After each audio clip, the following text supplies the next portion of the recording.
Hi students, 10th வந்து இப்போ exam வருது. உங்களுக்கு முக்கியமான 2 மார்க்ஸ் ஃப்ரம் ஃபஸ்ட் சாப்டர் இதை நீங்கள் படிக்கும் பொழுது மார்க் நல்லதாக ஸ்கோர் பண்ண முடியும். ஸோ ஃபஸ்ட்டு கவனிங்க, A multiply B, it is A cross B. A cross B question கொடுத்துருப்பாங்க.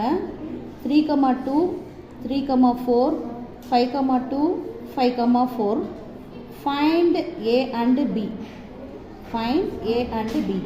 இப்போ எல்லா போர்டு எக்ஸாம்லேயும் அடிக்கடி கேட்ட கொஷின்ஸ் மட்டும்தான் இங்கே செலக்ட் பண்ணி கொடுத்துட்ருக்கிறது. So A multiply B or A cross B கொடுத்துருக்காங்க. இதுலேருந்து நீங்கள் A and B find out பண்ணோன்னா very simple. A equal to first இருக்க எல்லா டேர்மும் A, செகண்ட் இருக்க எல்லா டேர்மும் B. ஸோ ஃபஸ்ட்டு 3, 2 டைம் 3 இருந்தாலும் ஒரு டைம் எடுத்தால் போதும், 2 டைம் 5 இருந்தால் ஒரு டைம் 5 எடுத்தால் போதும். ஸோ ஏன்ற வேல்யூ 3, 5 அண்ட் பின்ற வேல்யூ 2, 4, 2, 4 எத்தனை டைம் இருந்தாலும் 2, 4 எடுத்தாலே போதும். A வேல்யூக்கு 1 mark and B வேல்யூக்கு 1 mark.